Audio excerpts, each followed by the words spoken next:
جس مقصد کی خاطر رسول کی بیٹی آواز بلند کر سکتی ہے، اس مقصد کی خاطر کیا رسول کا امتی آواز بلند نہیں کر سکتا؟ اور وہ پاک ہستی اس طرح سے پوری قامت کے ساتھ کھڑی ہوئی ہیں کہ اپنے لہو کے آخری قطرے تک علی ابن ابی طالب کا ساتھ دیا۔ یعنی جب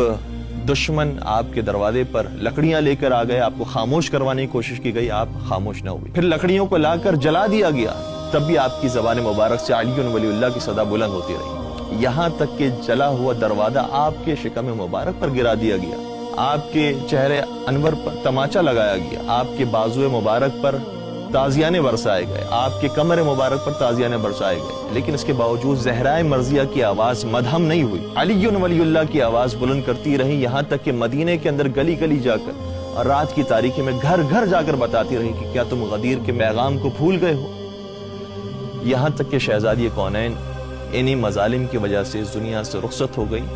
اور شہادت نوش فرما لی۔ ہمارا سوال صرف اتنا ہے کہ جس مقصد کی خاطر رسول کی بیٹی آواز بلند کر سکتی ہے، اس مقصد کی خاطر کیا رسول کا امتی آواز بلند نہیں کر سکتا؟